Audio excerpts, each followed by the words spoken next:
The freezing wind cut through the small town of Willow Creek, Montana, a place so tucked away in the hills that it felt like the night came earlier than the rest of the world. It was the kind of place where everyone knew each other's name, where you could hear the soft hum of a heater inside a house, or the distant bark of a dog as the snow quietly fell. It was on one of these bitter nights that Officer David Miller found himself driving through the nearly empty streets, his cruiser slicing through the snow like a lone lantern in a sea of white. David had been with the force for years, and though his life was marked by his uniform, beneath it was a man who carried quiet burdens that had made him slow to smile, slower to open up. He had been widowed young, and the years since had seen him fill the emptiness of his home with the routine of patrol shifts and the distant sounds of his radio. But tonight, something was different. As he cruised down Main Street, heading toward the edge of town, his eyes caught something. A figure standing alone at a bus stop, where no one should be at this hour. His heart skipped a beat as he slowed his car. There, under the flickering street lamp, was a young girl, no older than 12, bundled in a coat too thin for the cold. Her cheeks were raw from the wind, her hair dark and tangled, and in her arms, a German shepherd lay curled protectively with two tiny puppies, trembling in the snow. Clutched tightly in the girl's hands was a cardboard sign, the words $30, please help, written in black marker, now half obscured by the wetness of falling snow. David's heart twisted as he pulled the cruiser over, the headlights casting long shadows across the ground. He stepped out, feeling the sting of cold air against his face as he made his way toward her. The girl's eyes met his as he approached, wide and full of something he couldn't quite place. Fear, maybe, or exhaustion. She gripped the cardboard sign even tighter, as if it could shield her from everything that had brought her here. The snow crunched under David's boots as he knelt down beside her. "Hey there, what are you doing out here?" he asked softly, his voice gentler than it usually was when he spoke to strangers. For a moment, she didn't respond. Instead, the German shepherd pressed itself closer to the girl, as if offering whatever warmth it could. The two tiny puppies shivered beneath her coat, their soft whimpers cutting through the night air. Finally, the girl spoke, her voice breaking as she whispered, "I'm trying to sell them." David blinked. "Sell them?" The girl's lips trembled as she clutched the cardboard sign even tighter, the tears welling in her eyes. "I don't want to," she murmured, her voice catching. "But I have to. I can't take care of them anymore. My mom's sick, and we need money for her medicine." Her words tumbled out, mixed with sobs she couldn't hold back. The shepherd gave a low, mournful whine, pressing itself closer to the girl, as if it understood the pain. David's chest tightened as he listened. The snow continued to fall around them, but the cold wasn't what froze him. It was the sight of this little girl, standing there in the night, desperate and alone, with nothing but her animals to hold on to. The world around them seemed to disappear, leaving only the sound of her crying and the soft whimpering of the puppies. "Emily," David said quietly, his voice low and steady, "tell me why you're really out here. No one sells a dog like that unless something's wrong." Her small boots shuffled against the snow, and she glanced down at the dogs, their tiny bodies curled up against her, trying to stay warm. "My mom's sick," she whispered, barely above a breath. "She can't get out of bed most days. She coughs so hard it scares me. We don't have money for her medicine, and I don't know what else to do." Her words hung in the air, heavy and fragile, like glass shattering in the night. She pressed the cardboard sign tighter to her chest, as if it were the only thing she had left. "I thought if I sold them, I could get enough to buy her something. Anything. I don't want to. I don't want to let them go, but I don't know what else to do." David's heart sank as he looked at her, her fragile hands clinging to the sign. He couldn't imagine the weight she carried. Her mother, once strong and full of life, was now bedridden, fighting for each breath, and the girl, her only family now, was trying to keep it all together, no matter what it cost her. The German shepherd mother lifted her head, her amber eyes glistening with something that almost looked like tears. She nudged Emily's arm gently, licking away a tear that had fallen onto her sleeve. The puppies stirred, huddling closer into the warmth of Emily's coat, as she whispered to them, "It's okay. I've got you." The simple act of comforting those tiny creatures, even when she had nothing left to give, hit David harder than he expected. This girl, who had no one else, was still offering her love to the ones who depended on her most. It was the kind of selflessness that made David's heart ache, and for a moment, he wished he could make it all go away. But he knew that wasn't possible. "Emily," he asked gently, "what's your mom's name?" "Sarah," she replied, her voice barely above a whisper. "Sarah Carter. She used to work at the diner on Main Street before she got too sick. Everyone liked her there. She always smiled at the customers and sang when she cooked. She used to be so strong, but now she's just tired." David's mind flashed back to the diner, where he'd seen Sarah, tall, bright-eyed, a woman with a smile that could light up a room. He hadn't known then that she was Emily's mother. The image of Sarah, laughing and full of life, seemed so far removed from the woman Emily described now. Sick, fragile, and unable to care for her child. David looked back at the girl, standing in the snow, with nothing but her love for those animals and a desperate hope that someone, anyone, would help. "Does anyone else help?" he asked, his voice barely audible over the wind. Emily shook her head. "No one comes by. They think we owe too much money. No one wants to get close. We had a neighbor, Mrs. Turner, but she moved away last summer. It's just me and Mom. And them." The shepherd gave a soft whine, looking up at David, and the puppies shifted in Emily's coat. The cold was sharp, but it was the weight of this moment that hit David hardest. Emily wasn't asking for pity. She wasn't asking for charity. She was asking for a chance. "Emily," David said quietly, glancing at the sign she still held, now half washed away by the snow. "You love them, don't you? The dogs." She nodded fiercely. "They're my family. I can't sleep unless they're next to me. The mama dog keeps me warm at night when the heat doesn't work. The puppies, they make me laugh even when Mom's coughing. They're all I have. But if selling them keeps Mom alive, I'll do it." Her voice cracked as she bent down to hold the puppies, clutching them like they were the only thing tethering her to a world that was falling apart around her. The shepherd raised her head then, pressing her nose gently against Emily's arm, as if offering the last shred of comfort she could give. David stayed there, crouched in the snow, watching as the girl clung to the animals who had been her only source of love. He didn't know how to fix this, but in that moment, he knew he couldn't leave her there. Something inside him had shifted, something stronger than duty, stronger than the uniform he wore. The world felt smaller, quieter, and for once, David didn't feel alone. As the snow continued to fall, a decision was made. One that would change all their lives forever. But that, like everything else, was still to come. Nurse Bryant looked up as David and Emily entered, her tired eyes widening when she saw Sarah in his arms. She rose quickly, moving toward them with practiced efficiency. "What happened?" she asked, her tone gentle but direct. "She needs help," David said simply. His voice was firm, but there was something behind it, a quiet plea. "She's very sick, and she hasn't had the care she needs." Nurse Bryant glanced at Emily, who stood close by, her small body hugging the puppies tightly against her chest. The sight of the dogs, with their fragile frames, seemed to heighten the urgency in the nurse's expression. "Let's get her to a room," Bryant said quickly, her voice carrying the weight of years of dealing with the sick and the struggling. David helped Sarah into a wheelchair, noticing the way her thin body slumped in the seat, like a willow branch bent under too much weight. The German shepherd remained at Emily's side, looking at Sarah with an unwavering gaze.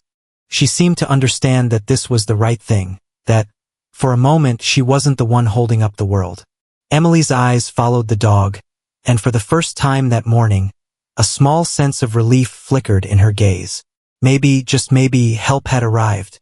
They wheeled Sarah into an examination room, and Nurse Bryant quickly set to work, speaking with the same calm authority that David had admired in her. "I'll have Dr. Thompson look at her right away. You're doing the right thing, bringing her in." David nodded, but his gaze drifted back to Emily, who was still standing in the hallway, clutching the puppies like they were the last precious thing in the world. Her eyes were wide, filled with both hope and uncertainty, as if she was still waiting for the other shoe to drop. "Come on," David said softly, leading her over to a chair. "Sit down. They're going to take care of her." Emily hesitated, but then she sat down beside him, the puppies wriggling in her lap as she held them close. She looked up at him, her lips trembling. "Do you think Mom's going to be okay?"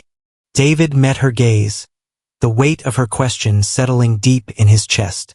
He had seen enough in his years of service to know that some things couldn't be fixed with just medicine or money, but he also knew that sometimes it was the people around you, the ones who didn't give up, who made the difference. "I hope so," he said quietly, not making any promises he couldn't keep. "But you did the right thing. She's getting help now." They sat in silence for a long while, the snow outside now only a distant memory. David watched as the world continued to turn, as lives shifted and people changed. But Emily and her mother, with their dogs and their strength, would always be a reminder that sometimes the smallest acts of compassion could hold the weight of the world. And sometimes miracles didn't have to be grand. They could be as simple as a girl who loved her mother and her animals enough to stand in the cold, asking for help. A few hours later, Dr. Thompson, the town's only physician, emerged from the exam room. His face was tired but resolute. "She's very sick," he said, pulling off his gloves. "Pneumonia. She's been fighting it for a while, but with the right treatment, I think she has a good chance." Emily's face lit up for a brief moment, a breath of relief escaping her lips. "She's going to be okay?" Dr. Thompson nodded. "We're going to take good care of her. We'll keep her here for a couple of days to monitor her. But with antibiotics and some rest, she should be back on her feet soon." David could feel the tightness in his own chest loosen at the news, but he didn't let it show. He had never been one to allow his emotions to rise to the surface. "Is there anything else you need from me?" he asked, his voice a little hoarse. Dr. Thompson shook his head. "Just keep an eye on her. She'll need care when she gets home. And make sure she stays warm." David glanced back at Emily, who was still clutching the puppies but now with a soft, tentative smile tugging at the corners of her mouth. She didn't say anything, but David could tell that for the first time in what felt like an eternity, a glimmer of hope had pierced through the storm. It wasn't much. There were no sudden miracles. There were no instant solutions. But in that small town, on that cold night, a child had found a way to save her family, and a community had stepped in to help. And sometimes that was enough. When David left the hospital later that day, the world had shifted just slightly. Willow Creek wasn't a perfect place, but it was a town where the smallest acts of kindness could change a life. And as he drove through the snow-covered streets, his heart felt a little less heavy. Emily would have her mother for a little longer. And maybe, just maybe, the future wasn't as bleak as it had seemed before. David stood at the threshold of the room, his heart heavy in his chest as the sobs of the young girl filled the space. He didn't move, didn't speak. He just let the grief wash over the room like an uninvited storm, knowing that words were useless now. There was nothing to fix this. There was no comfort he could offer that would mend the ache of loss. The shepherd, who had never left Emily's side since the first time David saw them together, now pressed herself closer, nuzzling the girl with a quiet, steady presence that spoke volumes. Emily clung to her, her tiny body shaking with every gasp of sorrow, her fingers curling into the dog's fur as if it were the only anchor in the world that still held any meaning. David's throat tightened as he stepped forward, gently placing a hand on Emily's trembling back. "I'm here," he said softly, his voice a whisper against the storm of her grief. "You're not alone." Emily didn't respond. Her eyes were fixed on her mother's still form, her breath shallow, as though she were searching for some sign that this was a mistake, that it was all just a terrible dream. But there were no signs, only silence. David knelt down beside her, his gaze sweeping over the room. The small apartment, once a place of quiet struggle, now felt cold and desolate. Sarah Carter was gone, and the world had shifted irrevocably. "Emily," David spoke again, his voice low but firm, "you need to let us help. People care, sweetheart. They want to help you. Emily's grip on the shepherd's neck tightened. I can't do this alone, David, she choked out, her voice raw with the weight of everything she had already carried at her age. I don't know how. David wanted to tell her it would be okay, that everything would somehow get better. But even he couldn't make that promise.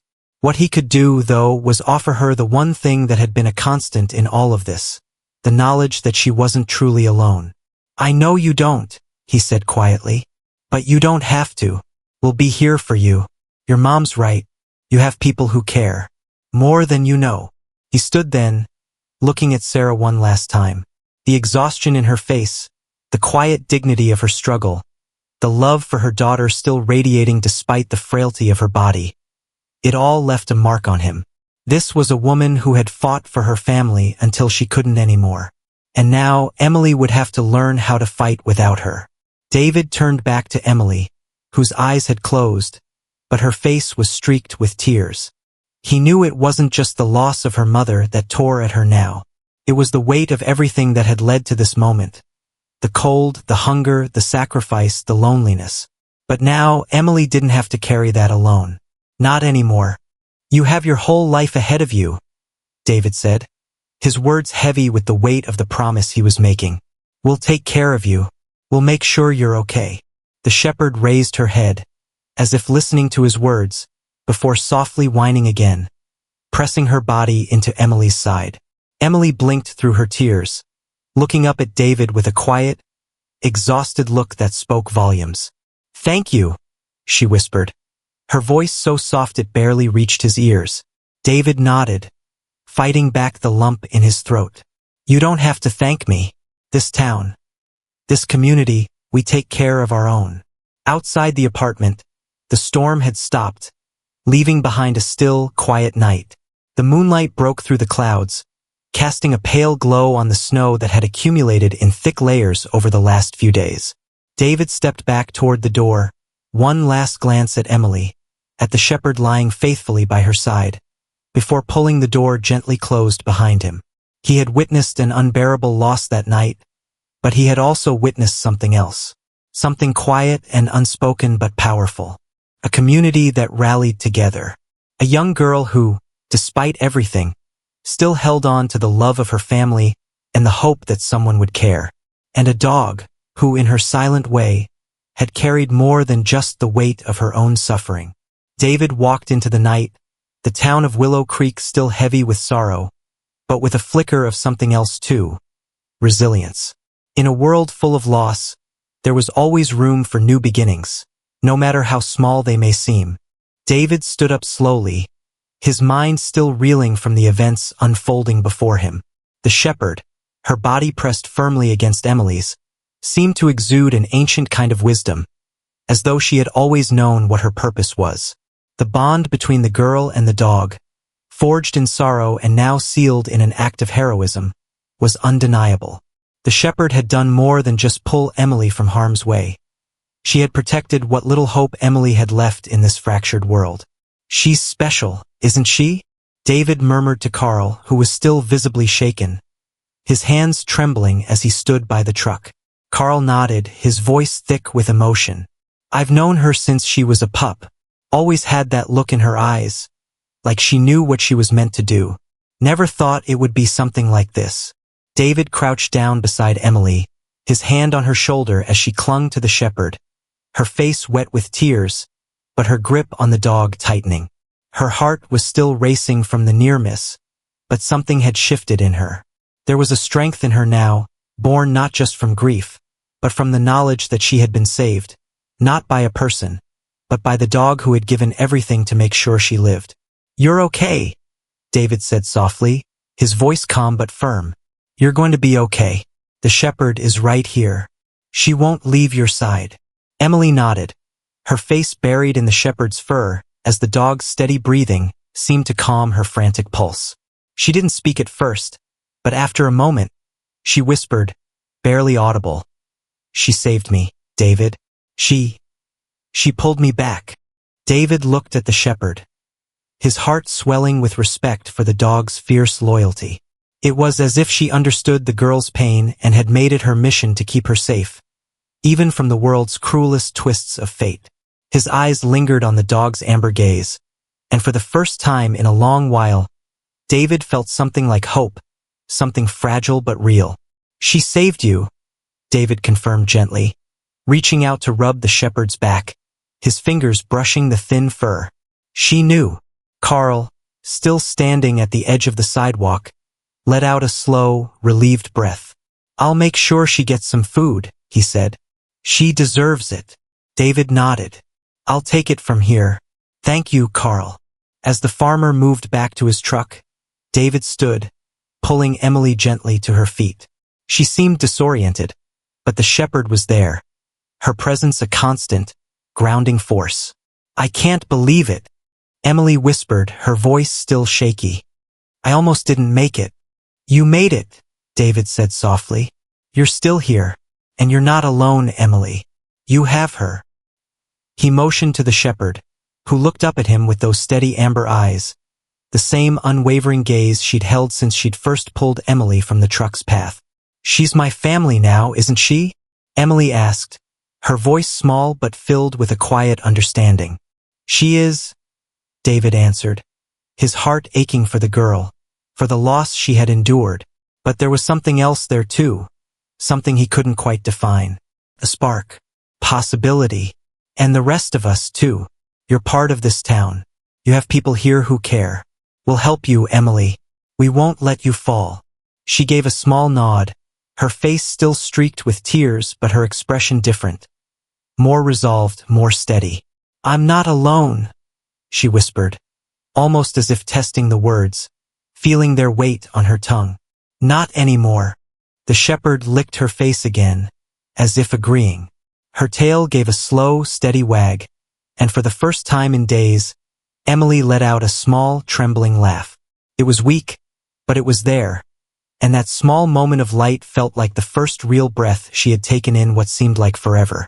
David watched them for a moment longer, the girl with the shepherd at her side, the puppies tugging at their twine leash, and he felt that strange, fragile hope flicker again in his chest. Sometimes, all it took was one small act of love to ripple through a life and change its course.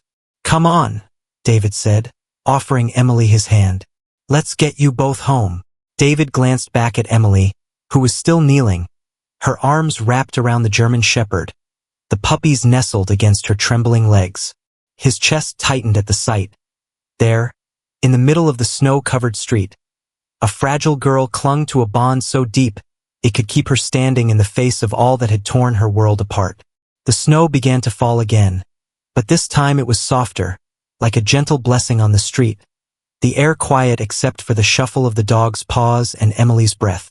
Her voice barely reached him, hoarse from tears, as she lifted her gaze to meet his. I think she's all I have left now. David's heart sank as he nodded. The truth of her words landed in his chest like a heavy stone.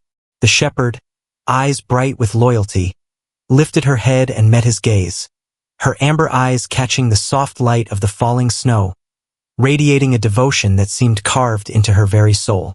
And in that cold, slush-covered street, where tragedy nearly claimed another life, it wasn't luck that saved Emily. It was love. By the time David led Emily back to the apartment, the snow had lightened, leaving only a gentle drizzle behind. Emily held onto the dog, her arms tightly wrapped around her as if to never let go, while the puppies nestled safely inside her coat. Her eyes, swollen and red from crying, still held the same sadness, but there was something else there now, a glimmer of something raw, something new. She had faced death, but love had pulled her back. David walked beside her, boots splashing through the shallow puddles, his mind swirling with the weight of what he had witnessed today. He had seen so much in his career, accidents, tragedy, moments of grace, but none of it had touched him quite like this.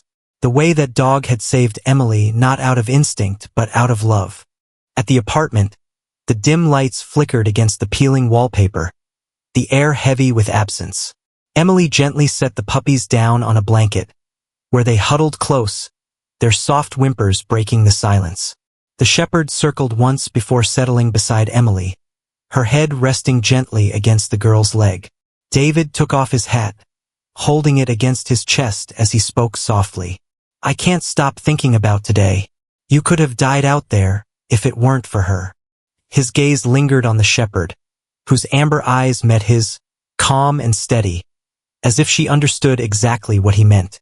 Emily's voice barely reached him as she stroked the dog's ears. She saved me, just like Mom said they would. She said they were family. Those words hit David like a revelation. Sarah had known something he hadn't. Those dogs weren't just pets, they were guardians. And now, Emily was alone, with nothing but them to keep her safe. David felt his chest tighten, a dull ache settling deep. He had lived alone for as long as he could remember. His house on the edge of Willow Creek always empty, save for the silence that filled the rooms. There had been no family, no laughter, just long shifts and quiet nights. But seeing Emily now, sitting there with the shepherd by her side, her tear-streaked face no longer filled with just grief, but something else, something fragile, yet full of hope. He felt that silence more keenly than ever before. Emily, he said softly, stepping closer, you shouldn't be alone anymore. You've lost too much already. Kneeling beside her, he looked into her eyes, steady and sincere. You need someone to take care of you? And truth is, I think I need someone to take care of, too. Emily blinked, confusion flickering in her eyes. What do you mean? David swallowed, his voice softening. I mean, I'd like to be your guardian, your foster dad if you'll let me. Not just you, but all of you. You, the shepherd, and those two little pups. You're a family, and I don't want to see that broken apart. His words were quiet, but there was a finality to them, vulnerable, yet resolute. The shepherd lifted her head and studied David for a long moment, her amber eyes filled with something deeper than instinct. Slowly, she moved closer, placing her muzzle against his knee in an unspoken gesture of acceptance and trust. Emily gasped, her lip trembling as she looked between the dog and David. You really mean it? She whispered, hope flickering in her eyes. David nodded. I do, but only if you want it too. Her arms tightened around the shepherd as tears filled her eyes once more. But this time, they weren't just from sorrow. They were from something else, something fragile, yet filled with a new, tentative hope. I don't want to lose them, she whispered, and I don't want to be alone. You won't be, David assured her, his voice steady, comforting. Not anymore. Just as those words hung in the air, a knock echoed from the door. It was Mrs. Agnes Turner, a retired widow who had once lived nearby and still came to visit after Sarah's passing. She was a tall, angular woman, her sharp features softened with age, carrying a basket of food. I heard shouting earlier, she said, her voice brisk but kind. Everything all right? Emily wiped her cheeks quickly, nodding. We're okay, Mrs. Turner. Mrs. Turner's gaze swept over the room. David, Emily, the dogs, and her expression softened. I worry for you, child, but it seems you've found someone who cares. She looked at David, a knowing smile tugging at her lips. See that you keep your promise, officer. David nodded solemnly. I will. The shepherd settled back beside Emily, but her gaze never left David, as if weighing him, testing his words. Finally, she lay her head back down, her tail thumping softly against the floor. That night, after Mrs. Turner had gone, David stayed a while longer. He built a fire in the stove, fed the puppies warm milk, and watched as Emily fell asleep, curled up beside the shepherd. The dog's head rested on her chest, her breathing slow and steady, while the puppies nestled at her feet. David sat quietly across the room, his hat in his lap, his gaze fixed on the small, fragile scene before him. In this cramped apartment, filled with shadows and cracks, something inside him shifted for the first time in years. Purpose, real and undeniable. He whispered softly to himself, a vow sealed by the flickering light of the fire. You're mine now, and I'm yours. Spring slowly crept into Willow Creek, thawing the snow and bringing new life to the town. Buds appeared on the trees, and the air was filled with the scent of fresh earth. David's small house, once too big for one, no longer felt empty. The sound of laughter and the pitter-patter of paws filled every room, chasing away the silence. Emily sat on the living room rug, laughing as the puppies clumsily chased after her sock, their oversized paws tripping them at every turn. The German Shepherd lay by the open porch door, her fur fuller, her gaze soft with peace. She followed Emily's every movement, a calm, watchful presence. David stood in the doorway, watching the scene unfold. He had witnessed the change in Emily. Her eyes, once clouded with sorrow, now shone with life. The house no longer felt like a place of solitude, felt like a home. That morning, Mrs. Martha Jennings, the diner owner, arrived with a basket of biscuits. She smiled warmly at Emily, who was holding one of the puppies. Martha, usually a no-nonsense woman, laughed softly as the pup licked her cheek. Even the toughest people couldn't resist the charm of those little animals. Later, Officer Martinez, David's colleague, came by with a large bag of dog food. Figured these rascals might eat you out of house and home, he joked, though his eyes twinkled with affection as the puppies climbed his boots. As evening fell, David made sandwiches in the kitchen while Emily set the table. The shepherd lay near the door, watching over them like a quiet sentinel. The puppies dashed under chairs and into corners, only to return to Emily's feet, where they flopped down contentedly. For the first time in months, Emily ate a full meal. Afterward, they all moved to the porch, the spring air cool and comforting as the sun dipped below the horizon. Emily sat on the steps, the puppies in her lap, while the shepherd lay nearby. David leaned back in the chair, watching the girl smile for the first time in what felt like forever. He realized, then, that he hadn't just saved a girl from loneliness or a dog from hunger. They had saved him too, pulled him from the silence and sorrow he had carried for so long. Emily looked up at him, her eyes shining softly in the fading light. "Do you think Mom would be happy?" she asked, her voice a quiet whisper, as if she were afraid of the answer. David's heart tightened in his chest, but he smiled gently, his eyes meeting hers with warmth. "I think she would be very proud of you. She wanted you to be loved and safe.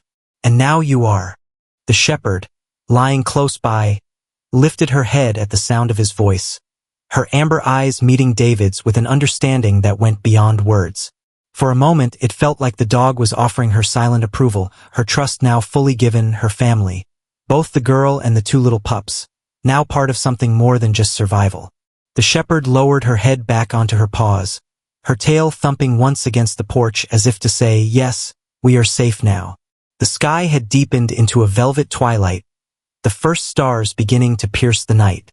The sounds of Willow Creek, the distant murmur of the creek, the faint laughter of neighbors, the rustle of wind through the trees, drifted softly in the cool air.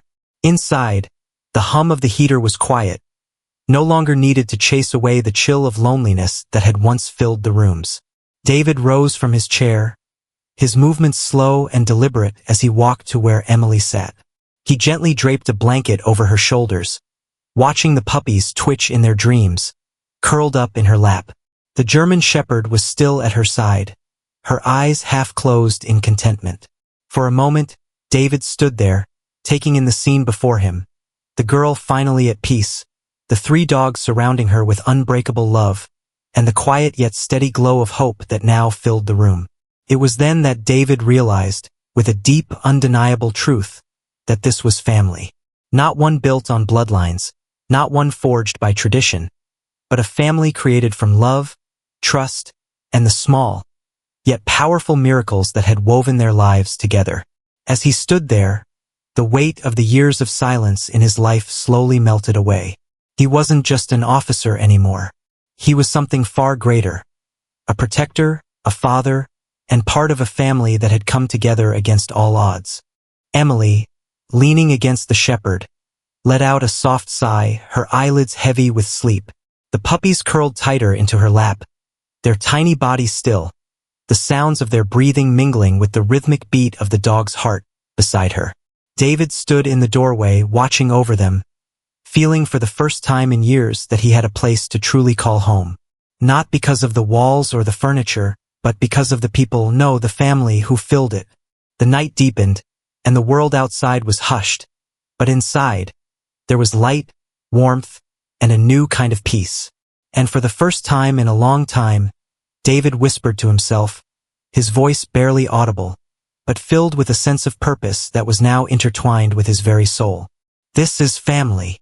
In the quiet night of Willow Creek, beneath the endless sky full of stars, a new home had been born. Not through blood, but through love, trust, and the miracle of second chances. Sometimes, the greatest miracles don't come with grand gestures or sudden flashes of light. Sometimes, they come in the quiet moments, in the soft bonds that form between a girl, her dogs, and a man who decided to be their protector. Emily had lost so much, but through her loyalty to the shepherd and the pups, and David's quiet promise, she had found a new kind of love, one that could heal old wounds and build a future full of hope. God had worked in unexpected ways, sending comfort through the loyalty of a German shepherd and the heart of a man willing to care. For Emily, the miracle was more than just survival. It was the discovery that, even in the darkest moments, no one is ever truly abandoned. And for all of us, there are moments when God places the right people, and the right animals, into our lives to pull us back from despair and remind us that miracles are real, even in the smallest gestures. If this story touched your heart, share it with someone who needs to be reminded that miracles do happen, that hope is always just around the corner, waiting to find us. Leave a comment with your thoughts and be sure to subscribe for more stories of faith, love, and second chances. May God bless you and your family, wrapping you in His protection and peace. And if you believe that God still works miracles in the quiet corners of life, type Amen in the comments below.